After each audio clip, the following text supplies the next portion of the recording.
What I remember from that moment, besides the fact that I was struck dumb for the next 2 minutes and didn't manage to say anything, was Hodgie's bright blue eyes just looking at me, and he knew what had been said during that warm-up lap. They're going to be Hill and they're going to be Hopkins, and they cross the line. It's Hill by 6 thousandths of a second. The Outside Line Podcast, reuniting your hosts, the legendary commentary duo of Jack Bernicle and James Whittam. But he's not on the right side of him unless he can do it a start. Oh no! Round the outside! Oh, what a move! So, big news from World Superbikes, James. Toprak is going, not only has he been dominating the last couple of rounds, but he's now signed a deal to go into MotoGP at last next year with Pramac Yamaha. Yeah. A, do you think this is a good idea? B, his dad, bless him, who passed away in 2017, always wanted him to go to MotoGP, so he'll be delighted at that. I find a belated Father's Day present to his dad. He's not too old yet, and he is phenomenal in World Superbikes. How he ever gets that BMW to do what he wants it to do and to stay on a par with the Ducatis, to beat the Ducatis, to reduce the World Championship advantage to 9 points at this stage in the season is remarkable. Yeah, first in World Super. Well, first let's say the news of his deal to ride Pramac Yamaha in MotoGP next year. I think a lot of that is down to the fact that he feels like he should do it because his dad always wanted him to do. I think there's a thing there. He's always talked about his dad a lot. His dad was a stunt rider, an ex-racer, no longer with us, and I think a little bit of his thinking will be a sort of nod to his dad. I think it's a good move for him. Do you think that's the right team to go to, potentially? I think... Or he could make it the right move? That's asking a lot. I don't think he's going to win on it, but I think he needs... If he's going to stay in... If he's going to have any chance of doing really well at MotoGP, he needs to be in there for a bit. It's not something you're going to do in a year. Yeah. So he needs to be in there with an existing team and an existing bike, really, just to have a reference. Yeah. The surprising thing for me is this. BMW love him completely because of what he's able to do when nobody else ever has been able to do in World Superbike. BMW rumoured and working hard, if the rumours are to be believed, back in MotoGP in 27 when the rules changed. Because if you're ever going to get into MotoGP as a company, it'll be 27 with the best year because that's as level as the playing field's going to be with the new rules coming in, less aero, less up-down launch devices, longer stroke engines, less capacity. Then would be the time to do it because everybody will be learning, not just you. It beggars belief that they're going to do that without a man that's been able to give them the success they've been craved for years at World Superbike. So for me, I wonder if there's some kind of, if there's something going on there where... Well, would he consider doing that year acclimatisation and then hopping back onto a BMW when they come into MotoGP then? Yep. Well, I don't know whether he'd consider doing that or not, but that is what I think might be the case. Or I have a feeling that might be the case. I would have thought they would want him on that bike, whatever it is going to be like, at MotoGP in 27, if indeed they are coming, which it's pretty much nailed on they are. So that's surprising. Him into MotoGP, I think what his dad wanted for him was as part of his decision. Will he be able to cut it? Yeah. He's not the youngest in there, but he's still able to learn. You can see that way how we can swap between manufacturers, very different bikes in World Superbike over the years. What he's able to do on that BMW in World Superbike has been amazing. Who else has made it work? Who else has been able to do what he can do on it? I think it's been brilliant. I think he's made that championship, honestly. The way he rides, the way it looks, the excitement of it, the way he is, the way he's approachable. He's just been there'd have been snooker without him, in my opinion, in World. It'd have been a more boring place without him anyway. And he's just hit a little bit, a little seam of form as well. Last 2 meetings at Most and at Misano, he's pulled 25 points back. You said it were down to 9. I think, if my calcs are correct, I think he's pulled 25 points back on, let's face it, a brilliant Nicolo Bullier over the last 6 races. So he's amazing. I don't think there's anybody like him in the world at the minute. It's nice to see our very own Brit Ryan Vickers start to poke his nose in a bit. He was fractions of a second behind Michael van der Mark, talking BMWs, Michael van der Mark, for a top 10 finish in the 3rd race at Misano. Yep. Which is, he's just been, at first he was finishing just outside the points, then he was creeping just inside the points, and finally getting the possibility of a top 10 finish on that Go 11 Ducati. So good to see, and not, really good to not see. crashing often. For me, that's the point, not crashing as often. Because he was no stranger to the tarmac in BSB, fast, always fast, Yeah. but crashed a bit. Sorry, Ryan. But he did. I thought, and the thinking was, you put him in an environment where he's not winning, he's struggling to run at the front, he's pushing over hard, because that's why you fall down, you push too hard, obviously. I think a lot of people thought he might just crash a lot. Not done that. He's been off a couple of times in qualifying, and he's been off, I think, only once in a race. Really good. He's learning his trade, and he's learning it by not knocking. The problem with crashing a lot is everybody likes to see somebody go fast, and sometimes as a rider you think, well, I'd rather, run 5th and crash than finish 12th. But actually, all that does is knock you about over time, and then you're riding injured, then you can't get the 5th, then you're bound to finish 15th because you can't ride properly, and it's a bit of a downward spiral. So he's going about it the right way, not crashing, and impressive, yeah. World Supersport. Yep. That's turned on its head a bit, because Manzi's been not finishing and crashing, and Onchu's been taking advantage, really. Yeah, Onchu's always been the hot-headed one who we used to seeing him being really quick but falling off a bit. Manzi's been the opposite, but Manzi's fallen off 3 times in the last 4. Still leads the championship, but Onchu's kind of staying on a little bit, and he's still as quick. So it's not over that yet. I'm quite intrigued just to know how that one's going to play out. Manzi, unbelievably determined as a person, as is Onchu. Onchu's that typical Turkish kind of brave and hard. We know them. Yeah, and typically out of that mould. Do you remember why don't they bring back Istanbul Park? Do you Great remember race circuit, when fantastic. we went there that one time in 2013? It's a weird when one, we wasn't were it? stuck on that blooming, the equivalent of the M25 around the edge of Istanbul. Yeah. For what seemed like, well, it was hours.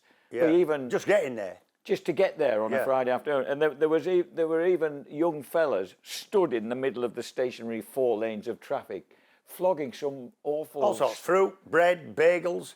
And we had to buy. We bought a couple. Giant we were so pretzels desperate. we bought, right? Yeah. These things that look like...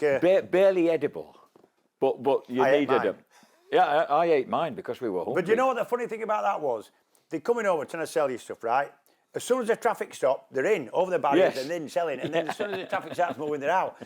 And they're trying to make a living in obviously in a country that's not that easy to Yeah. make a living. Yeah. So you got to, give them credit. Dude comes over, guy's 15, wasn't he? And he's got basically a pool cue, a stick, Yes. with a load of giant pretzels on. I thought, do you want one of these? Do you want a pretzel? So winds the hire car window down. Yeah, what you got? Pretzels. How much are they? And he said, and I said, I ain't any cash. He said, none at all. I said, I've got £1, an English pound. He goes, that'll do. And do you remember? Yeah. And I handed him the pound and got 2 pretzels, and he's off. I mean, I don't know where he must have had a banking system. He That must have had a Yeah. deal going with his bank manager. whatever. But the actual circuit. It was. Istanbul Park, which in the first place is nowhere near Istanbul. It's like Yeah. about 70 mile away. But what a circuit. 2 things about that circuit. The people who were letting you in, the people checking you past, the people parking you up, unbelievably friendly. Yes. Lovely people who wanted the event there. Yes. Brilliant. The circuit was fantastic. We walked around it a couple of times and scooted around it. I even had the joy of riding around it on a scooter on the Saturday evening. It was Yeah, and terrific. it's one of them circuits where I went around on a scooter and thought, I would have loved to race here. And no wonder the Formula One guys, when they went there, they loved the place. Just a little bit of me, this circuit, just lovely. Yeah. I think all the riders liked it. But for me, because Sofoglu was leading and winning World Supersport Championships at that time and a national hero completely, But people sat there. He pleaded with he pleaded with the population to support the World Superbike Championship. And they did. Please don't come and watch me. What did they do? They came to watch him.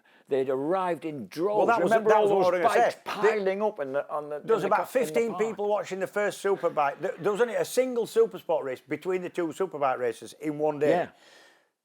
Yeah. There was about 15 people sat down for the first Superbike race.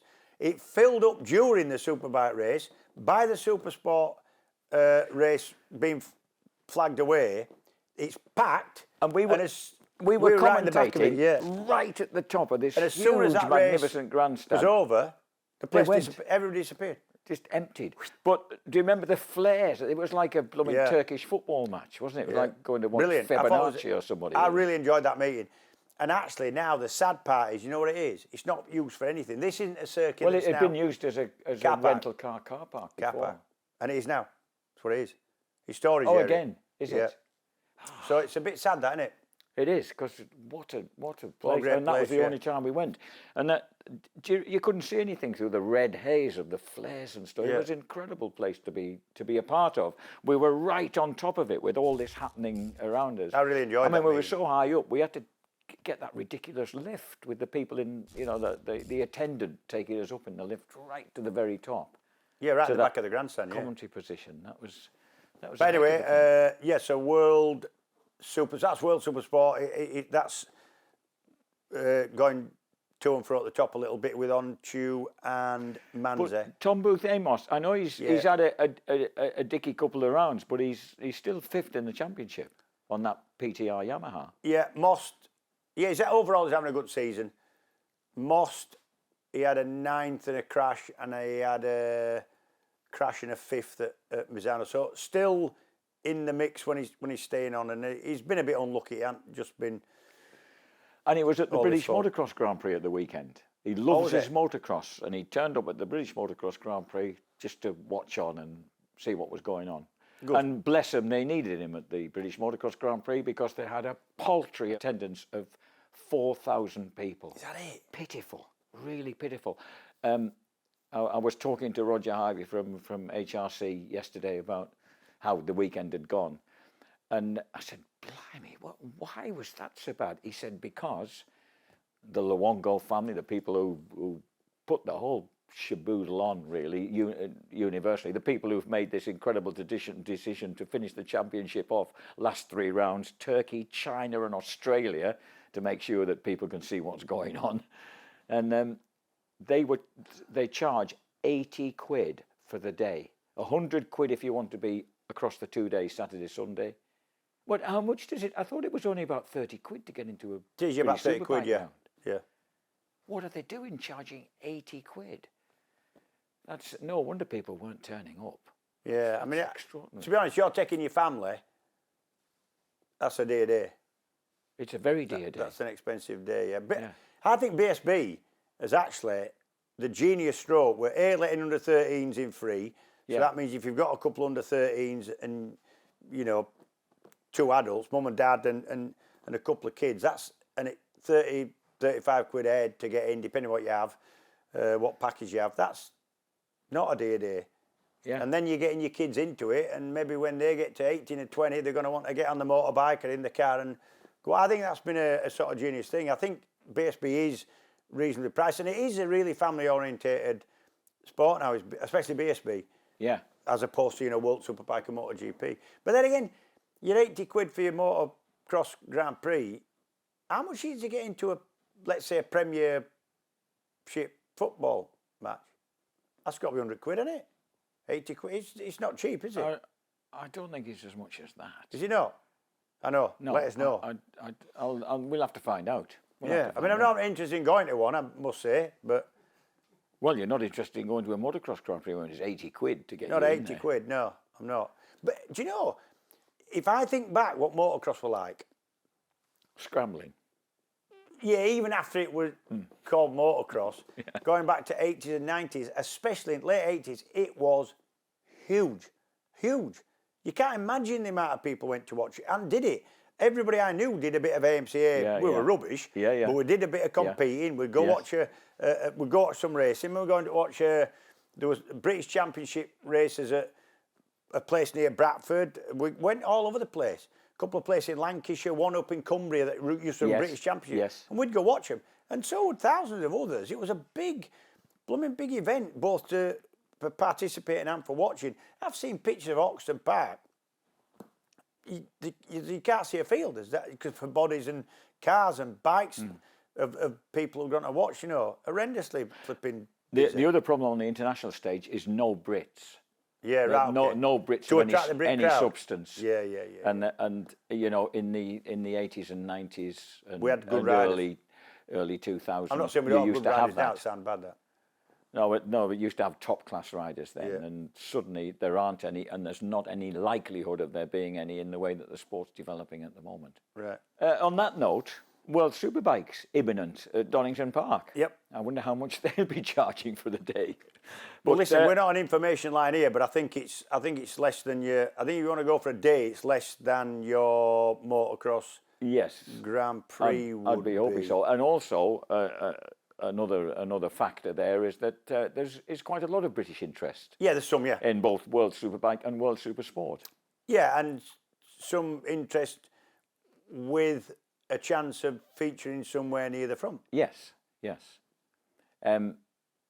Alex Lowe's Yeah, great, gets yeah. Bimotor their Yeah. first podium since, I think, dear old Anthony Gobert back in 2000 was probably the last time that Bimotor featured at the front of a World Superbike race. Yeah, podium wise, yeah. Yeah, I so think that's that. he won a race, didn't he, at Phillip Island? Didn't he win a race? I thought he won a race. Was at that the Phillip Island. Bimotor or the Benelli Tornado? Am I getting confused here? We might both be getting confused here. He won a really, really, really wet race in 2000, and it were either a Bimotor or it was a Benelli Tornado. I thought it was Peter Goddard who was the Benelli rider. Well, yeah, but yeah, you might be right. One of the He definitely rode it. One of the Wollongong gang. He definitely rode it. We've talked ourselves into a corner here, haven't we? Anyway, Alex Lowe's. He'll be coming to Donington Park, feeling quite bright with things. And then Axel Bassani's been getting some good top 5 and top 6 results on it as well. So the Bimotor's been going all right. Is it essentially a Kawasaki? Kawasaki, a lot of it's Kawasaki, certainly Kawasaki engine, yeah. But it's their own chassis. It's like a semi-trellis chassis. It's a lovely thing. Yeah, really. Bimotor, not mugs, They've done some really, really good things over the years. In my opinion, they've suffered from being a little bit too out there. They've gone a little bit too down a different engineering sort of road. And that's brave of them to do that. But I've always liked the stuff. They won World Championships when they were building chassis around, Yamaha Tease head motors. And they're clever people, in my opinion. So, yeah, good to see them on the podium. And like I say, smattering of Brits in there, that who knows what the crowd's going to be like. I can't see it being as good as... I mean, everybody... With the British round of the World Superbike, everybody always harks back to blooming Brands Hatch in the sort of mid-late 90s, 120,000 people, blah, blah. And it's true, they were massive. I've seen pictures there of the whole start and finish straight grandstand there where you can't see a blade of grass or anything, it's just heads. It was like that in 2007 with Toseland. It Unbelievable. was incredible. But while that was what everybody remembers, Donington had some unbelievable crowds. I remember people getting out the cars who would unfortunately booked an holiday away from East Midlands Airport and got kind of sucked in and caught in the old melee of people trying to get into Donington. And they were abandoning the cars on the flipping grass verge and dragging suitcases into the airport because the queues were that big to get in. And I remember one of my years in Supersport, there was a brilliant crowd there. Like, I don't know how many, there were probably 50 or 60,000, which for then was a huge crowd. When you were riding the Suzuki World Superbike alongside Goddard in 1998, there was a crowd of 75,000 there. Yeah. But that didn't count the number of people who turned back because the road were absolutely locked. I've got to say, I remember some busy roads. My wonderful garage man, bless him, was one of the very, very many who just gave up and went home eventually. Yeah. So, Because it wasn't just brands that got big crowds. So, Yeah. with a bit of luck, they can get a decent crowd in for World Superbike. That would be good. It's time to test you with the Jack Track Trivia. Oh, here we go. I've done all right with these. I've surprised myself.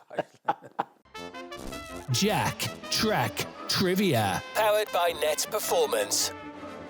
Now, ladies and gentlemen, your host, Jack Burnicle. So, James, with the next round of World Superbike heading to Donington Park, the Jack Track Trivia questions. Actually, I'd like to insert one of my very own, besides what I have written down in front of me here, which was, it was a Whit Monday that a local Derby garage owner managed to... No, Okay. not Squidburton, not Squidburton. All right. He persuaded the local... He was also a former TT racer, and he persuaded the local... landowners to let him lay out the first ever parkland permanent He's going to be circuit. named after... I'll guess. Is it what he called Goddard? No, There must be a corner named after him. there is. There you go. So you've got to have a stab at the corner. I'm going Starkey. You think... Starkey could be a logical name. But it isn't. But it isn't, no. His name was Fred Craner. Oh, Fred Craner. Oh, Squib Burton.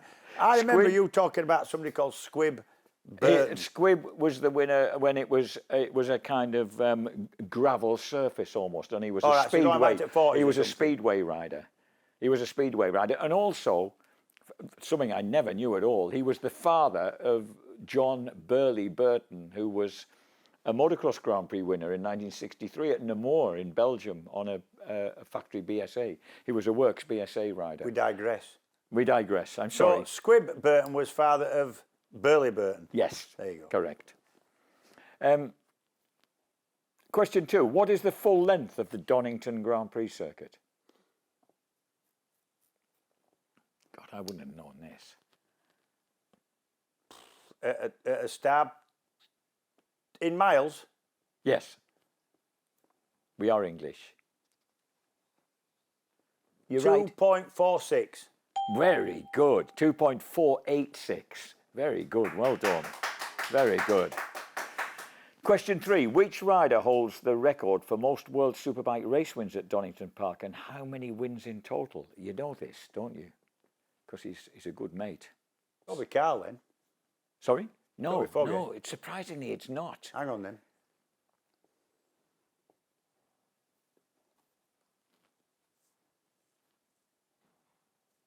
And you know, in a television quiz, I'd be calling blowing me time out. Who on is it? here. Tom Sykes. Is it Sykes, with then? 9 wins. Do you know, I should have known that. You should have done. Should have known that, yeah.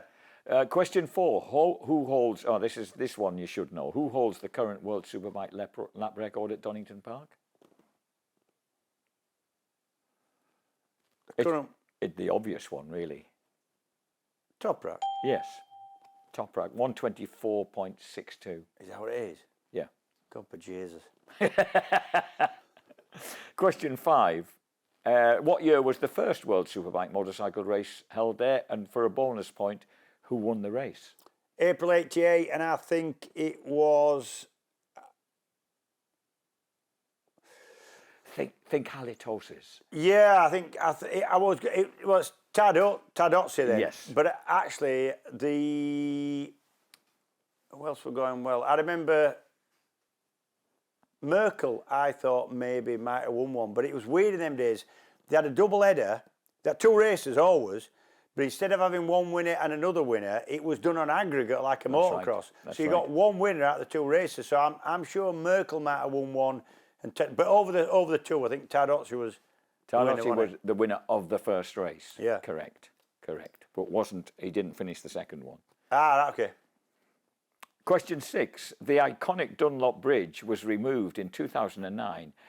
Which celebrity purchased it in 2012 for 250 quid? God, is that all? At a charity Bonham's memorabilia auction at Goodwood. Was it Clarkson? No. But it was another petrol head. Chris Evans. Was it Chris Evans? It was Chris Evans, yeah, of course it was, yeah. Question 7. 7 British riders have won a World Superbike race at home. This is an unkind one. Can you name them all? So Brits at home round. Yes. Shane Byrne. Yep.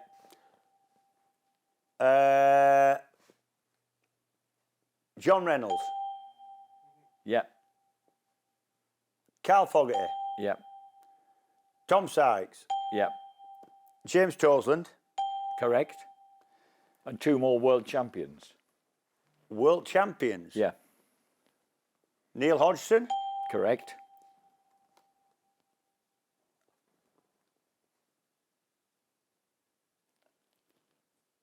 Who's that then? Jonathan Ray.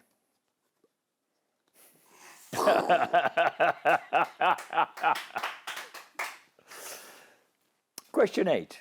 Neil Hodgson in 2000 famously won at Donington Park as a wild card on the INS GSE Ducati. Who did he over... Ooh. Gosh, I couldn't remember this, and I should have done. Who did he overtake on the last lap to win his first World Championship race? What year? 2000.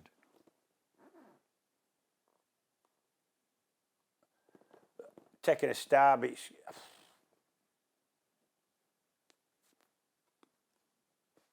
Colin Edwards. Frankie Keeley. Right. Could have been either of them. Yeah. Question 9. In what year did Carl Fogarty win his maiden World Superbike race at Donington Park? 1992.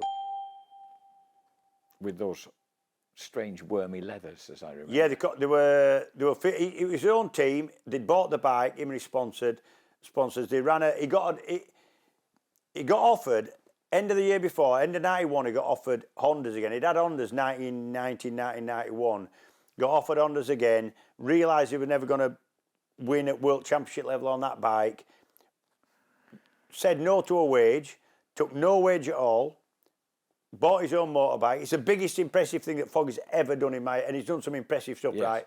But when he was doing it, I had a nice cushy job at Suzuki, and there's no way I'd have stepped out of that getting paid a wage, right?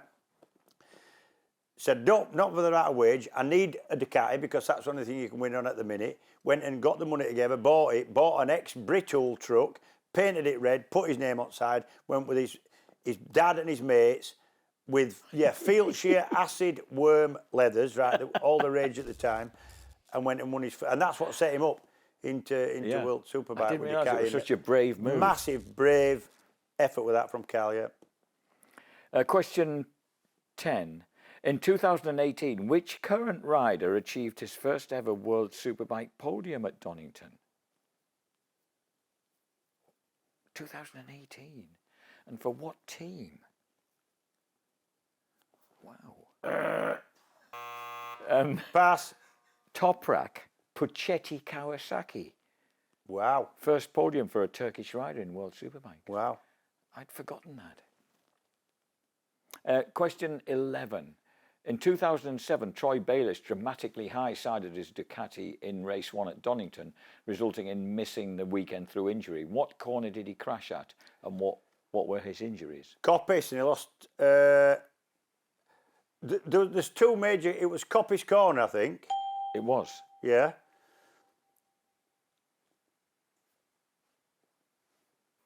He had a couple of crashes that were quite notable. I think in that one... Did he lose a finger? Yes, very good. His little finger. Yeah. On his right hand.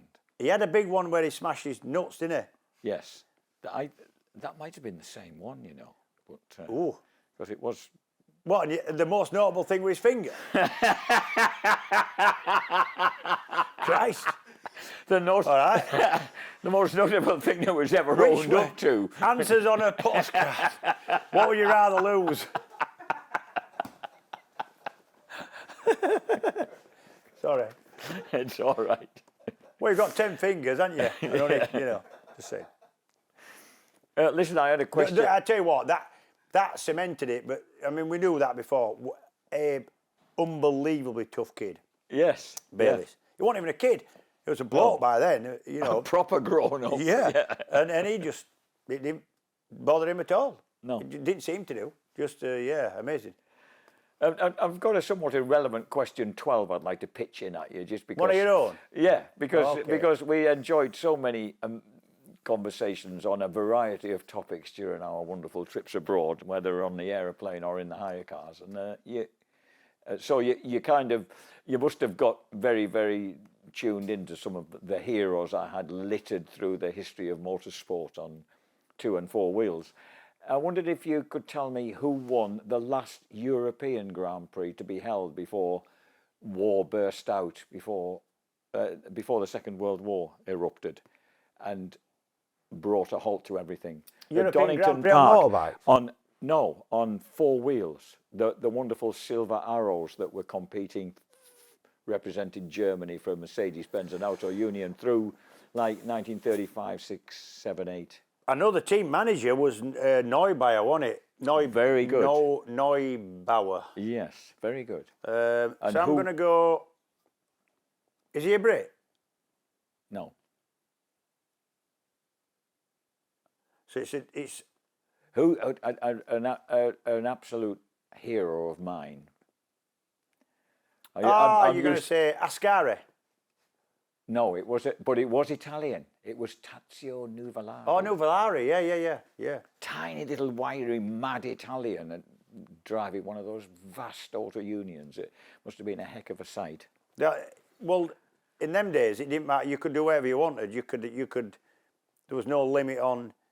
Oh, The only limit on the size of the engine was the fact that the bigger it got, it was counterproductive because you've got to get it around a corner. But they were just monsters. I mean, 800 and 900 horsepower. Yeah, no. Back You remember then. me? Unreal. Remember? Oh no, I was going to say it's irrelevant, but you can always chop it out. We can always edit it out. But my uncle Lou, a cousin of my dad's, he was taken to Donington Park to one of those European Grand Prix, and he said he was standing with these proper grown-ups at the old hairpin, the original hairpin that was a hairpin. There was a hairpin, yeah. Yeah, and they'd watched a couple of the British guys go through, like Lord Mays on his ERA and Raymond Mays on his ERA and things like that, and like neatly round the hairpin and accelerating off up the hill. And they were saying, oh, he's a possible winner tomorrow, things like that. And then the next thing to come past was Manfred van Brauchi sideways, tyres smoking and howling on the Mercedes-Benz, 6-litre Mercedes-Benz, screeching sideways round the hairpin and belching smoke off up the hill like an aeroplane taking off. And Uncle Lou said that there was just a stricken silence amongst these blokes. They'd never seen anything like it. That was when the old track went down what is now, they call a launch pad, don't they? Yeah. Went down. Yes. And then it almost past the paddock, then a big jump coming back up. And then it launched, those wonderful pictures of them launching and then back over there. Redgate was a left-hander. Yeah. That took you into the Yes. top of, I would have liked to have seen that. All made up out of the... Wouldn't we all? Yeah. Yeah, good. So didn't do so well on the Donington thing, did I? No, actually, you scored rather poorly, didn't you? About 4.5 out of 12. Well... Oh, hey! No, very well done, mate. Probably about what I would have come out at. Very good, I'm very impressed. And now, ladies and gentlemen, time for some listeners' questions from your good selves. Preza Q&A, powered by Nets Performance. Peter Lobb This is something that you'll know about, James. I certainly don't. I have a quick question about the bikes racing at the TT. Why do the teams drill holes in the front screen? Do they do that in short circuit racing at all? Tend not to do it in short circuits. The reason is when you're going along at high speed, tucked in behind the screen, imagine your helmet's almost sort of in the airflow. What you get a lot of buffeting like this. So if you and it's to do with the pressure outside the sort of bubble in the screen as inside. So you drill some holes across the front, that lets the air in, and it tends to stop means your head stays more stable. Gosh, and you'd almost expect it to be the opposite. Yeah, you would, with air rushing through. Yeah. Yeah. Alex Barnard would like to know who wins one season in BSB on exactly the same machinery, Marquez versus Toprak. Toprak. Reason is that I would suspect that Marquez wouldn't want to stick his neck out round Cadwell and Alton and Knockhill and all these kind of places that we know are very quirky and we love them, British circuits. Toprak absolutely would. He came to Cadwell and did a parade couple of laps and says he flipping loved it. So I think for that reason I would go Toprak. Yeah. Hope you like that answer, Alex. Derek Adam says we hear a lot about chatter and how difficult it is to deal with. Yeah. So he asked, why do the riders ride the curbs? The curbs are usually shaped like the teeth on a saw blade and must create some form of chatter.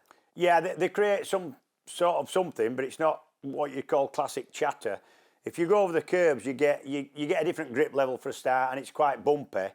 But classic chatter has nothing to do with the surface of the track. It's to do with grip levels, resonance, the way the frame, swing arm, and tyre sidewalls work together. So this is you can tell on the data when you're looking at the suspension movement. You can tell it's a frequency of about.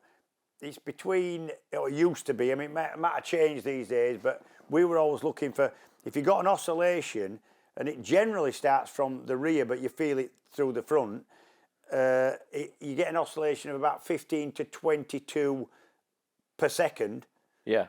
Then that's generally chatter. And it's not because there's any bumping on the circuit, it's because something's bouncing and resonating within the sort of infrastructure, the make of the chassis of the bike itself. One of the ways we used to get rid of it is get less grip. The more grip you've got, the more chatter you tend to get. So sometimes you'd have a tyre that technically gave less grip that'd mean you could ride nearer to its limit because you got less chatter. Kerry Snook has got in touch to say, thanks, Kerry. You have both kept us fans thoroughly entertained over the years with your excellent on-air rapport. Can you both recall your most memorable on-air gaffes or blunders over the years in the commentary booth? I think we all know my most famous one. I think, in all fairness to James, he's got a pretty clean bill of health on this. You've never really. You've always been vastly entertaining without. I've had a couple of bollockings. I've said a lot of things that probably won't be, let's say, acceptable now, because what you can say and what people get offended at is. Whereas different. I've said things that weren't even acceptable then. You said quite a lot of things that were definitely suspect at the time. I tell you one of the ones I remember, and this one isn't so much an offensive thing, but flipping funny. We were at Croft, and it was a stock 1,000 race. It's quite a bumpy circuit, it's Croft. There's a guy called Victor Cox, a southwestern kid. I think he's either Devon or Cornwall. Really nice lad. I mean, I don't know what's happened to him. I don't. If you're about, Victor, let us know what you're doing. Really nice bloke. And his shock has fallen apart, basically. There's no damping whatsoever. And the back wheel's totally uncontrolled movement over all these bumps. But he is sticking his neck out with it and he's still going. He's still in the mix, you know, he's still, yeah. But his bike's all over.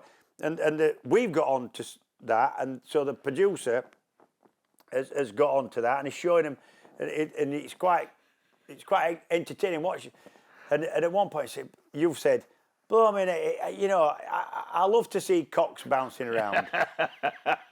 And I started laughing, and you're going, you're still in there going. So I wrote on a bit of paper. I just put so ? You like to see cocks, and instead of putting COX, which is his name, I put COCKS bouncing around, and I went, and you went, and you struggled with the rest of the commentary. I thought that were good. And I remember once, what was the guy called Clarkey, 125? What was his first name? Oh, the lad with one eye. Yeah. It was the loveliest man in the world, right? Yeah. And I ain't taking piss out of, I've only got one eye, right? So this isn't a go at anybody. This was... He did well to get an ACU racing licence. Took it a while to get one. Right, and he ran well. He ran... Yes, very well. Top 6 or 7 in British Brian 125. Clark, I think. Brian Clark. And you liked him because he was your go-to 125 expert who told you what was happening in the 125 paddock. And you always talked about him. He became a good mate of yours, right? In the paddock. And I was talking about him. Says, yeah, he's a lovely fella. He's a big softy, really, but he loves his race. And you said, oh, no. Clarky, you see him when he's got his helmet on. You look into that visor. He'll give you a steely stare.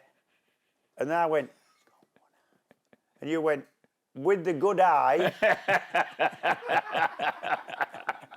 and I thought that was a little bit of I thought that was a belted thing there. I love that. It's great. Do you remember me tapping your glass eye when I was introduced to it for the first time, thinking, oh, so you can't see through that one then? And remember our supercilious producer Will sort of saying, that's correct, Jack. Yes, you don't see through a glass eye. I tell you what people say, oh, it looks good. Not from my side. Don't look quite as good. Don't look quite as good from where I'm looking at it. Yeah. The ones that I get quoted for, the one that I get quoted for the most still is, he used to have a hard on this morning. I bet he wishes he had a hard on now. Talking about tyres, Jack, I knew that. Yeah. And that was Colin Edwards back in Y2K. I mean, 25 years ago. Yeah. And I've never been allowed to forget it. Also, never been allowed to forget my observation about someone disappearing up his own arse with his guests, but we'll not go there. Oh, anyway. I know that one. Oh, yes. We had Neil Hodgson sat We had Neil Hodgson sat between us at Donington Park. Yeah, we did, yeah. And when we got into the commentating proper when the race had started, because if you remember, we hadn't been brought on air throughout the warm-up lap. Nothing. By the people in Paris. We were Paris, expecting somebody to say, right, off you go, yeah. So we just couldn't, we were thinking, well, we're going to have to, they're about to start the race. We've got to start commentating now. So we launched in with a commentary. And then a few minutes into the commentary, this voice this is so typical of the Parisians. They just used to loaf about with their Gaulois and just like, and look down their nose at my pencil case of fame if I was on my way through to one of the sound booths over there. Bagpuss. And thank you, I'd forgotten. And and this lazy Parisian voice said, due to a technical itch, all what he was saying during the warm-up lap has gone live on air. And you've been having it. And I'd been... and what I remember from that moment, besides the fact that I was struck dumb for the next 2 minutes and didn't manage to say anything, was Hodgie's bright blue eyes just looking at me, and he knew what had been said during that warm-up lap, and he just looked at me absolutely. Thing is, as well, that was Hodgie's first ever time doing any commentary at all. Yes. And this is a man who's become, for me, the benchmark pundit / commentator in motorcycling, right? Yeah. And a good mate of us all, and a great bloke. And it was his first go. And even I remember him saying to me, "You're waffling on, slagging up your work colleagues, basically," which is what it was, really. We knew we understood. And he's going to me, we're not on air, are we? And I went, and he said, you sure we're not on air? And I remember you said at one point, well, if we are on air, I'm fucked. And we're still on air. What the hell? I tell you what, one thing. But is it? I'll never forget that look in his eyes as this Frenchman explained the situation to us. It'd all been. I tell you what, we have had a lot where you're in a booth you're surrounded by microphones basically and recording equipment. That's what a sound booth is, and you've got typically a switch on the box to turn yourself on and off. And at first it's amazing what you'll talk about. 2 or 3 blokes together. I'm sure. Women are the same. If they're talking together, you're having a nobble, you know each other. And you're talking about all sorts of stuff that you really wouldn't want as common knowledge, right? You're not slagging anybody off as such, but there's stuff in there that, you're just talking between friends. And you learn pretty quickly that someday, somewhere, even if it's not going to air, somebody's listening. Somebody gets it. I remember times when remember when circuits, a lot of them had some kind of system that fits in without. They showed some of our output in the garages, and they'd show a timing screen. Yes. And we've had times where we definitely haven't been on air, and they're showing circuit pictures of around the track CCTV, but our voices have somehow, there's been some electrical, whatever, have been coming through there, and I've had text messages saying, careful what you're saying, you're going to all the garages. Yeah. You know what I mean? Yeah. So you've got to be... Yeah.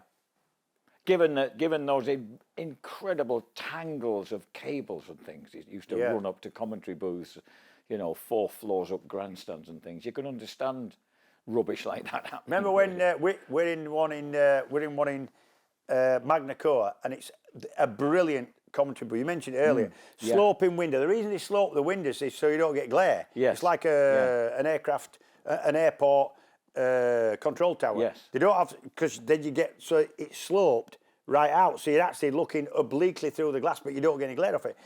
So all that, it's all well thought out. It's all very, very F1 style commentary booths, one next to another, about 20 of them, of which there's about 5 used at a World Superbike round. Next booth, remember, was Jonathan Green and the Australian Superbike rider that were really good. Steve Martin. They're in the next booth, and typically they went on air. Everywhere we went, they went on air like a minute and a half, 2 minutes before us. Sometimes much more. Much more than that. Yeah, so they're on air. Very loud. And this underneath the desk, which is just below the sloping window, you're on a sort of soundproof wall. But you could hear the next booth coming through. There was a tunnel through between the soundproof walls with all the wires running in. Yes. All the cabling for each individual set of monitors and everything. And this hall's about that big, with only about 4 or 5 wires going through. And they're firing into their, typically, for Greeny, enthusiastic welcome to Magna Coa for round 8 of the World Championship. And we can hear the sound coming through the hall. So I got a piece of rolled up paper, lit it, put it out, and it was smouldering, and just poked it through. And you could hear their voice. I'm not even sure you were even in the box. And you could hear him thinking that some wiring had gone on fire or the flipping place were burning down. They carried on, slightly higher pitched. But there's Steve Martin underneath the desk. We had some fun doing that. I'll tell you what, we were probably getting off more lightly than that poor. There used to be a wonderful German colleague, early Eurosport days, with very flowery shirts and curly hair. Forgotten his name. And he actually had to commentate next to me in the same big, you couldn't call it a booth, big room on the first floor above the garages. Early days at Donington Park. Lens. Not Lens, before Lens. Lens. And we were separated by a load of empty cardboard boxes. I'll tell you what, he said afterwards it was very difficult for him, and the amount of noise that I made was obviously no soundproofing whatsoever. One of our German colleagues at Eurosport, obviously doing German coverage of the World Superbike, what was his last name? Lenz Lieberman, I think. Yeah, Lenz Lieberman, right? Lovely man, really nice man. Yeah. Proper helpful, nice, funny. And a good commentator, apparently, in Oh German. no, he was original. He was Fuchs Kawasaki PR man. Yes, he was.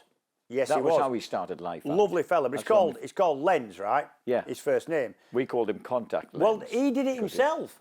That came from the fact he gave me a card. Any, I'm available for PR, blah blah blah blah blah blah, press releases, blah blah blah. Any interest, contact lens. Yes. He did it in his own. It's a brilliant contact lens. Do you remember when he Fantastic. had? Do you remember when he had a back to front Mohican done for some reason? I can't remember. No, was it a bet? It was a bet of some description. So they shaved him right through the middle. Anyway, next question is from Ash Chivers. I think you might know the answer to this, mate. I hope you do, because I certainly don't. To the last two, in fact. In Magny Core, I think 2010, Cal Crutchlow's final year in World Superbikes before he went to MotoGP, there was an issue with Max Biaggi and Cal on the podium. A very clear argument that appeared to be started by Max. Do you have any more insight? Yeah. As I've always wondered what happened. Yeah, I do. I don't know how it started. It started with some on-track skirmish. It always does. But it bubbled a bit, I think. I think it'd be going on at least that meeting and maybe the one before. They clearly didn't like each other. Max is quite outspoken, and it wouldn't be the first time Max had a bit of a pop at somebody, it's fair to say. Cal is just won't put up with shit, basically. That's the way I saw it. So they're having this bit of a argument going on a bit. And on the podium, Max decided that he's going to say something to Cal. And apparently, we all knew Cal had said something back that then really upset Max. And it shocked him, I think, a little bit. And he was asked afterwards, and very nonchalantly, Cal said, he said this to me, and I said, look, mate, say that again, I'm going to fire you off of you down into that flipping, into pit lane. How's that? That's what he said. He said he was going to throw him over there. That's what. And that shut him up, I think. Okay. And he probably would have done, Cal. What had Max said to him? Don't know what he said. Okay. I've forgotten what he said, but it was something. Whatever. I don't know what he said, but Cal didn't like it. There's only going to be one winner there, I think. Yeah. I've got a last question here from Mark Dalton, which is very much something that your reputation as a man with a garage full of lovely motorcycles can help with. I have an issue with moderate tank. I love this expression, moderate tank rust on a recent purchase. Right. Have you any favoured methods to remove it? You've got a couple of ways of doing this, really. I've heard of this electrolysis where you put an electrode to a electric supply, 12-volt battery generally, but you've got to put a certain electrolyte in the tank, and that attracts the rust from the tank onto. But I don't know the details, because I've heard of people doing it, but I've never done it. Too technical for me, that. I've heard that works. The other way of doing it would be by a commercially available tank lining resin. So basically, you take your tank off, you dry it out, you bung the holes up, you tap holes, and then you need something in the top as well, because it'll get ruined, so you don't use your normal tank top. So you mix these two, hardener and resin together, you tip it in, you roll it round, it gets warm, and it lines the whole tank. You've got to keep it moving, and then you drill out your holes, and that works. That'll just cover the rust up completely. I've done that. Make sure you get one that's a modern one that is ethanol resistant, because some of the original tank lining resins are softened by tank lining, systems are melted by modern ethanol based fuel. Best way is that I've found, you get your tank, open the top, throw a handful of flipping gravel in there, or nuts and bolts or anything you want. You shut the top, you wrap it in a old duvet, you put it in you borrow off everybody's got a builder mate, right? You borrow his cement mixer, electric cement mixer. Yeah. I've heard of lads doing it with a tumble dryer, but with the heating element taken off. You put your tank wrapped in your duvet, You stick it in your cement mixer, you turn it on, leave it 2 hours. Go to it again, take it out, turn it round, put it in another way, and once you've done it 3 or 4 different angles of the tank in it for an hour at a time, no more rust. Tip it out, clean it out with petrol. Remarkable. About half of my bikes in here Have been have done had like the that. same thing done, yeah. So time-consuming but effective. Really effective, yeah. Makes them Okay. look brand new inside, yeah. Okay, well, Mark, I hope that's answered your question, mate. And thanks to everybody who sent in a question. It's brilliant. There's actually the details here. Please do send in your questions via our email, theoutsidelinepodcast@gmail.com. All right? We look forward to hearing from you. Like and subscribe if you're enjoying what you're listening to. And that's it for us. Thank you very much indeed for your company. And we look forward to seeing you next time. From me and James Whittam. Cheers. Thanks, Bye Jack. for now.